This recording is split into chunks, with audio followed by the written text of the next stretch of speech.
Da, ne îndreptăm către un parc nou, un alt parc. Continuăm seria Ottawa Parcuri. Numele parcului este Mer Blue. Este extrem de interesant pentru că e total diferit față de celelalte parcuri de până acum. Tocmai pentru că vremea e perfectă pentru a vizita acel parc. E un parc cu vegetație de tundră, o vegetație așa cum este la Polul Nord. Adică, practic, nu trebuie să conduci decât 15-17 minute până acolo, decât să te duci până la cercul polar. Așa că o să-l vedem împreună.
Hai, ce fain e! Minge ca în poveste.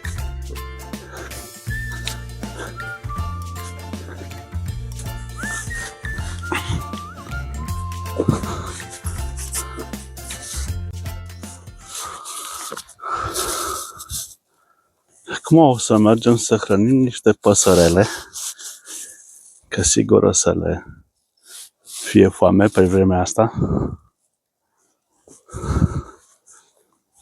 Aici e intrarea în parc.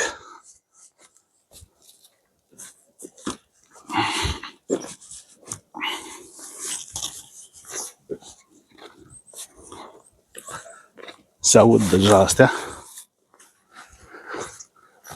Uite acolo și o veveriță care o hrănește.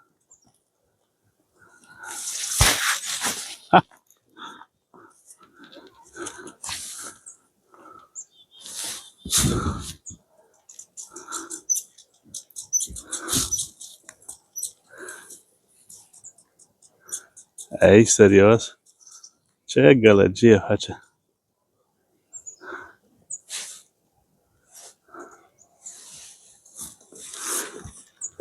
Oh my goodness! Ce frumoasă e asta! Era un robin.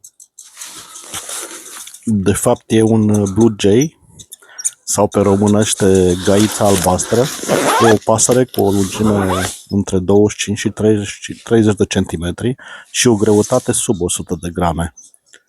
Blue jay impresionează prin contrastul penelor, albastru vibrant, alb curat și negru intens. Trăiește între 7 și 10 ani în mediul său din natură și are o viteză de zbor de până la 40 de km pe oră. Este o pasăre omnivoră care se hrănește cu ghinde, cu semințe, cu insecte și chiar cu mici vertebrate. Face între 3 și 6 ouă pe an, pe care le incubează apoi în 17 zile. Vocea sa este puternică și variată, poate imita alte păsări, inclusiv strigătul de șoim, pentru a speria prădătorii. Cu această abilitate, Blue Jay este considerat unul dintre cei mai inteligenți membri ai familiei corvide. Trăiește în păreri stabile, iar grupurile de Blue Jays pot coopera pentru a-și apăra teritoriul.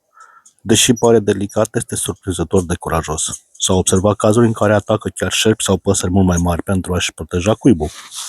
În mitologia unor triburi amerindiene, Blue Jay era mesagerul pădurii, aducător de adevăr și de vigilență. Astăzi îl întâlnim frecvent în estul și în centrul Americii de Nord, inclusiv în provinciile Ontario și Quebec, în parcuri, în grădini și zone semideschise. Iarna, penajul său albastru strălucește pe fundalul zăpezii, iar vara devine parte din cântecul codrilor. Le-am pus mâncare acolo și uite că vin. Astea nu vin să-ți mănânce din palmă, dar alea mici vin toate. Și se mănâncă din palmă.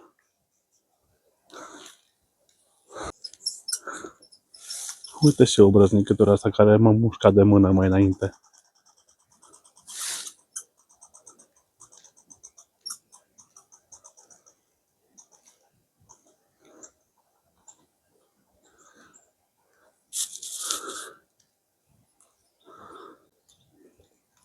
Da, vă mai las puțin în prezența acestei fascinante și minunate păsări.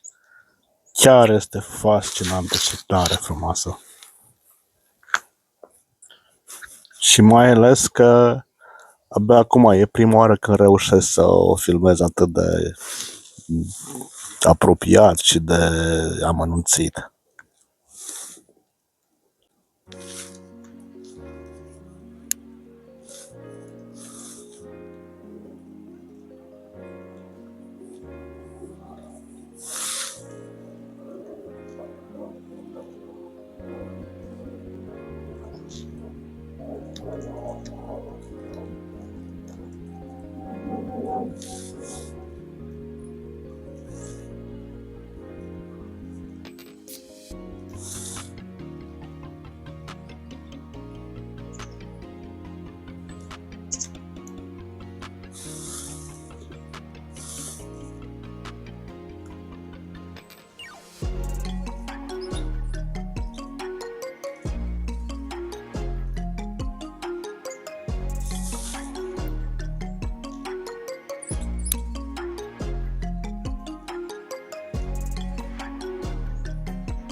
Foarte tare, uite.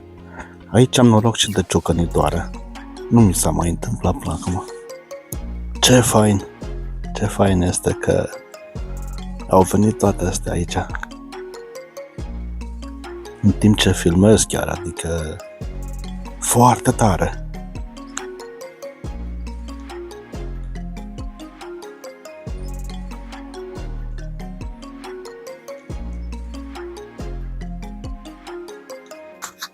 Cu un adevărat sanctuar.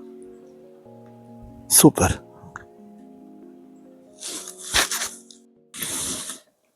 Ia să le vedem aici.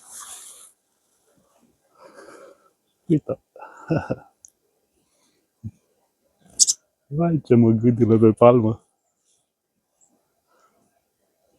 Hai de frumoasă, așa, iubita!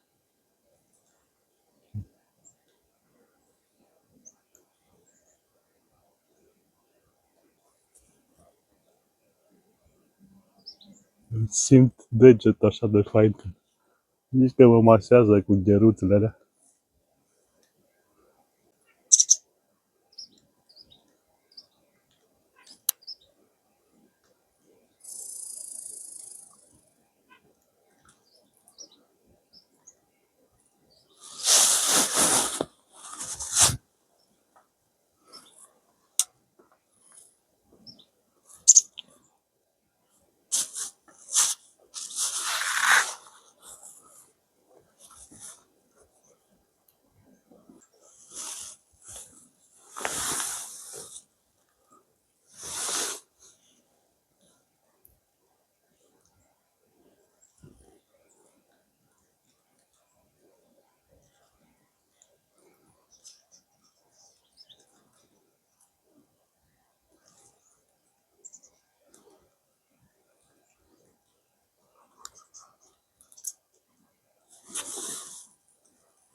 Da, vrem pe traseu alpin.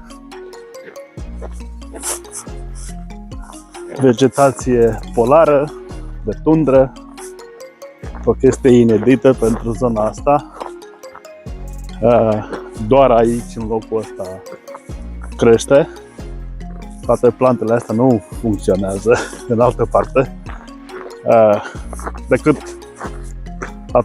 cercul polar de nord. Doar că aici s-au adaptat, e o zonă, un sol special anume, care l-au descoperit și vegetația de tundră. O poți vedea la ea acasă, cum ar veni. Nu trebuie să călătorești până la Polul Nord. Poți să o vezi aici. Așa că vii, îți satisfaci curiozitatea. Dacă vrei, poți să duci la Polul Nord. Dar e mai bine să stai cu minte acum, că deja e foarte frig acolo. Poate pe vară e ok. Vara e mult mai bine să te duci acolo. E un deck construit aici, o punte, e o zonă de mlaștină. Foarte interesant cum e construită puntea asta. E undeva la vreo 1,5 km, cred. Uite alte bâzdăgănii pe aici, micuțe. Astea că le dau acum de mâncare, astea vin direct la mine în palmă. Ia să le provoc un pic, că lor nu le-am dat de mâncare. Ia uite ce multe s-au adunat. Da, iubit, asta și veni la mine, uite. Incredibil. Incredibil cum vin ele la mâncare. Ia să le vedem. Uite. Fantastic. Zonă naturală sălbatică, uite. Ele se mănâncă din palmă. Haide, puiuțul. Uite, uite încă un puiuț aici. Hop. Și tu? Hai și tu. Da, puiule. Hai.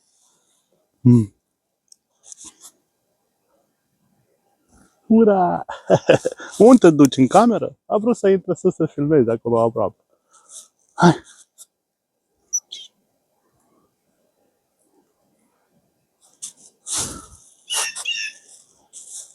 Haide, care mai vină? Hai, vină. Așa, iubita. Uite.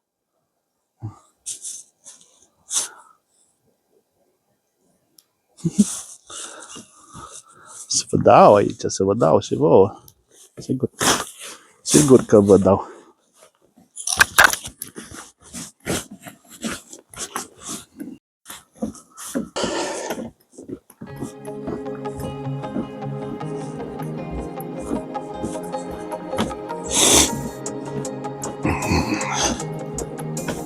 Și cum ziceam, urmează o mlaștină. Puntea e construită în așa fel încât dacă apa se mărește, se inundă, sub ea au niște dispozitive, ca niște bidoane din plastic așa mari, care o susține și dacă apa se ridică și puntea asta. Odată cu apa, în funcție de la nivelul ei. Aceea e foarte cool. Asta e mlaștina. Și după aia urmează, așa cum se vede în depărtare, vegetația de tundră. Adică exact cum e la Polul Nord.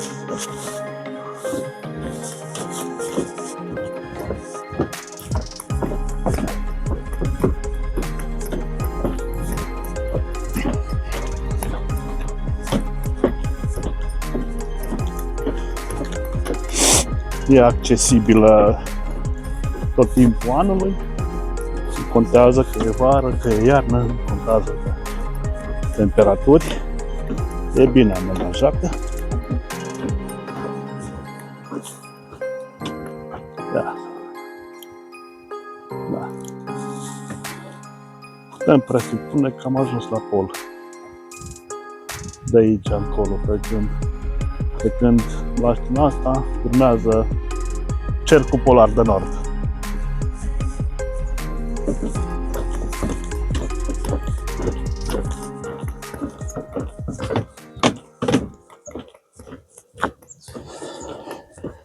Hello.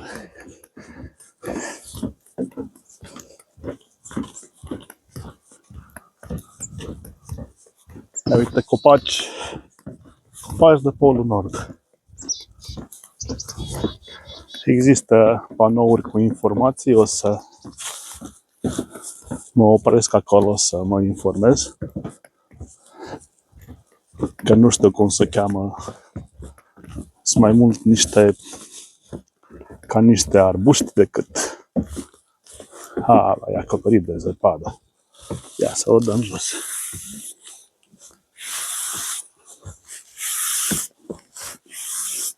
Okay. Welcome to the Muskeg. Indigenous communities have treasures, bugs, important sources of food and medicine. Okay.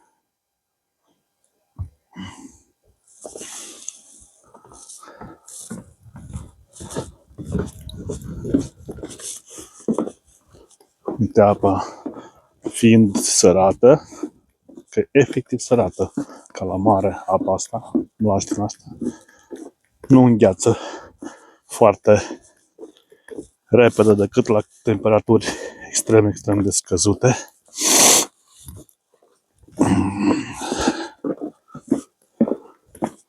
Cum mai e bine, nu știu dacă minus 2-3 grade, ceea ce e de-a dreptul plăcut, adică da, la minus 2-3 grade aici e primăvară, ca să zic așa. Uite, vegetație sărăcăcioasă de Polul Nord. Exact așa e după la cercul polar și după cercul polar de nord. Fix așa arată pădurile, ca să zicem, dacă le putem numi așa, în zona de arctică.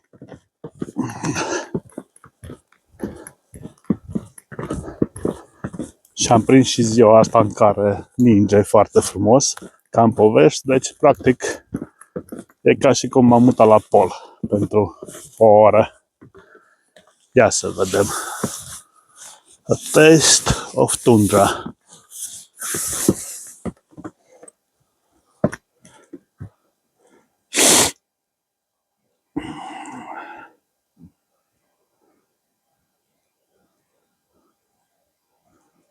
Incredibil, deci locul ăsta a rămas așa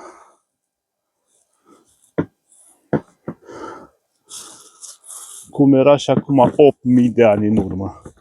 Și practic nu s-a transformat. Și atunci funcționează foarte bine plantele și tot ce e pe aici pot crește ca și cum ar fi în zona lor climatică. Deși verile sunt extrem de călduroase aici, văd că ele rezistă.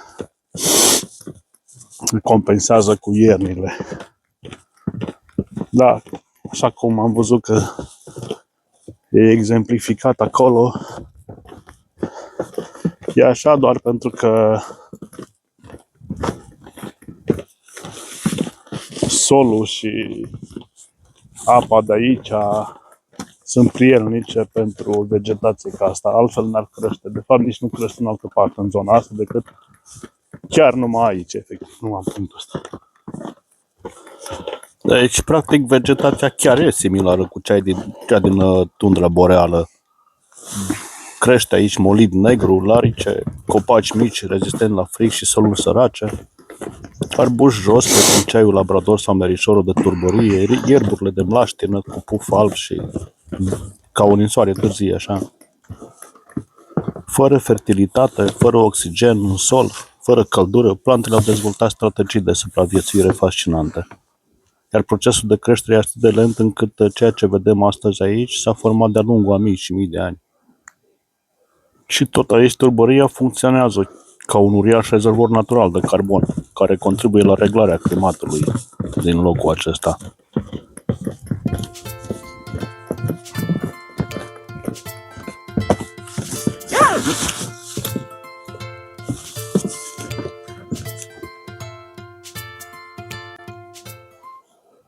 E un copac specific de cercul polar de nord, de arctic. Boscheții ăștia pe aici, la fel, sunt niște plante dese care cresc absolut peste tot. E iarba cercului polar, ca zic, iarba arctică. Cam asta e. Și așa arată. Aia sunt ca niște brazde și nu sunt brazi. Sunt tot așa o specie anume adaptată pentru solul și temperaturile extrem de scăzute de la pol.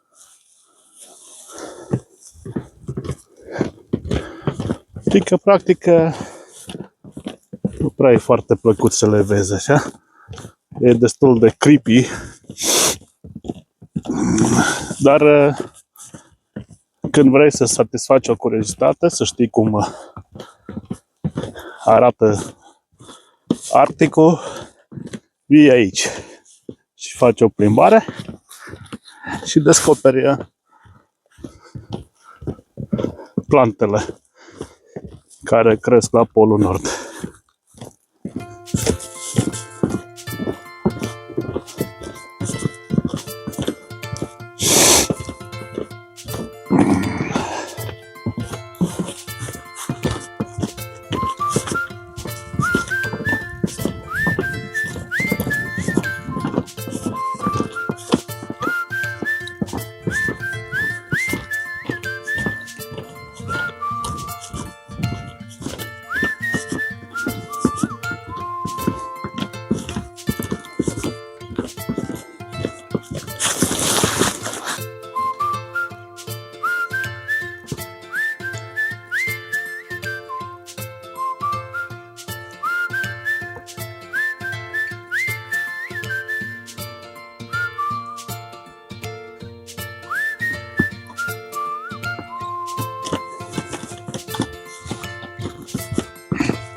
Da, după cum se vede, locul acesta chiar îți dă impresia că ești aproape de cercul polar de nord, de cercul arctic, în niciun caz la câteva minute de centru capitalei Canadei.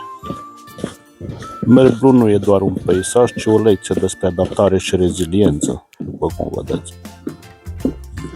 Solul fără oxigen, apa este total acidă. E o dovadă că natura poate să păstreze în interiorul ei mănurile erelor glaciare care au trecut, așteptând să fie descoperite de ochii noștri curioși.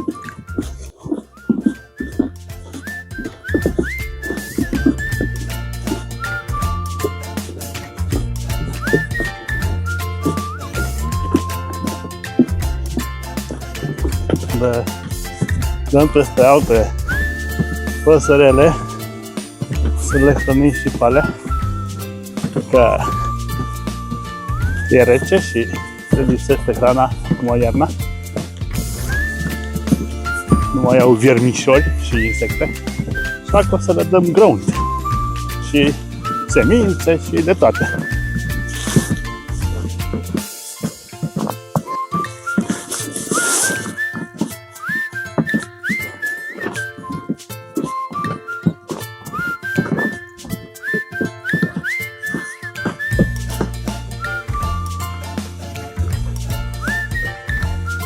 Că am ajuns în zona de pădure ontariană, am ieșit din zona arctică și mergem iar la niște păsări. Dacă am găsit niște căsuțe aici, o să pun și aici niște mâncare pentru ele. Așa. Încă una aici.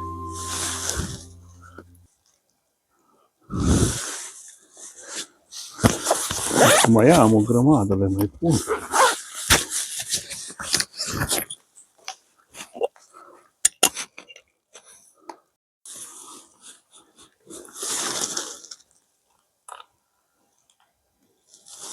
Uite, așa le-am pus o grămadă de semințe.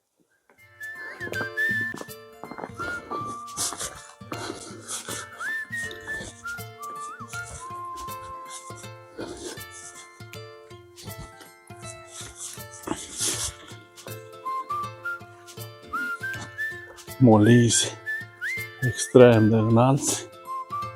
Foarte înalți. Wow!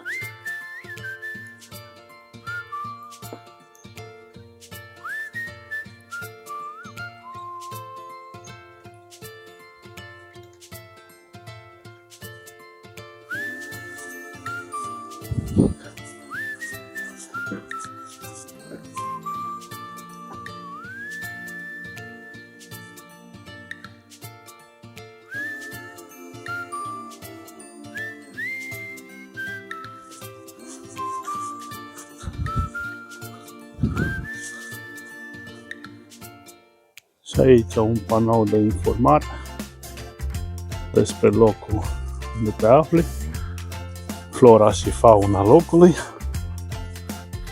Da, la ieșire chiar e construită și o terasă, așa, o umbrelă, ca să zic, cu mese pentru picnic. Te oprești, îți iei masa. Dacă vin, nu știu, plouă prea tare sau ninge prea tare sau ceva, ai unde să te adăpostești. Mă îndrept din nou către un loc cu păsărele unde să le hrănesc. Ia să le vedem. Uite-le. Așa e venit. Ai deja foarte multe. Da, mă, uite, ai treabă cu ele. Incredibil de faine și sunt fotografi profesioniști aici care vânează cea mai bună fotografie cu frumusețile astea. Sunt multe specii, inclusiv guguștici. Văd pe la picioarele mele pe aici ce buresc. Uite, încă una. Îmi gâdilă degetele.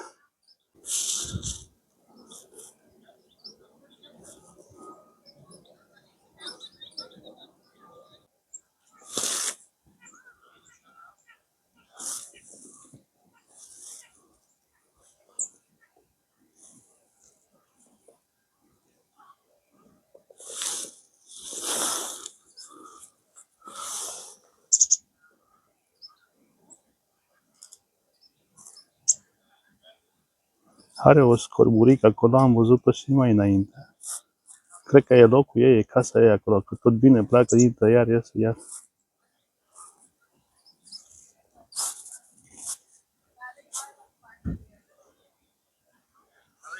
Uite-l și pe ăsta, n-ai treabă, că e la picioarele mele, pur și simplu.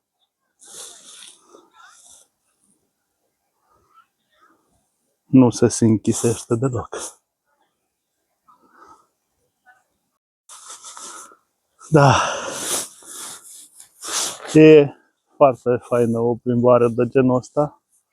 E extrem de reconfortantă, e veselă, vremea e minunată, ninge foarte frumos, nu e frig deloc, e absolut superb.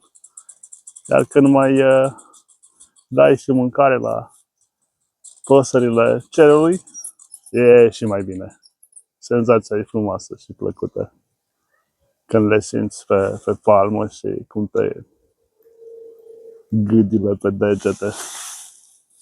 Da. Vă doresc toate bune și să aveți o iarnă plăcută și frumoasă. Sănătate la toți!